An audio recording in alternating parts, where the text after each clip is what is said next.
যে আয়াতে আল্লাহ তাআলা পুরুষবাচক শব্দের পাশাপাশি নারীবাচক শব্দও ব্যবহার করেছেন। যেমন ধরেন মুমিনিন, এটা বললে এর মধ্যে পুরুষও আছে নারীও আছে। মুসলিমিন, এটা বললে এর মধ্যে পুরুষও আছে নারীও আছে। কিন্তু এই আয়াতে আল্লাহ তাআলা মুসলিমিন বলার সাথে সাথে আবার বলেছেন মুসলিমাত।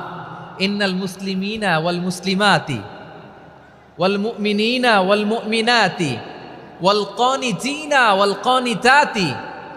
পুরুষবাচক শব্দের পাশাপাশি আবার এক্সট্রা নারীবাচক শব্দ ব্যবহার করেছেন। আলহামদুলিল্লাহ বলেন। প্যান্ডেলে যে সমস্ত আমার বোনেরা নারীরা আছেন, আপনাদের খুব খুশি হওয়ার কথা যে উম্মে সালামা রাদিয়াল্লাহু তাআলা আনহা, আমাদের আম্মাজান বিষ্ণু ইসা ইসলামের প্রিয়তমা স্ত্রী, তিনি তো আপনাদেরই প্রতিনিধি, আপনাদের রিপ্রেজেন্টেটিভ হয়ে তিনি বলেছিলেন শুধু পুরুষবাচক শব্দ কেন, নারীদের কথা কই। আল্লাহ তাআলা নারীদেরকে খুশি করবার জন্য তাদের এই আবেদনের প্রেক্ষিতে প্রতিটি শব্দ পুরুষবাচক শব্দ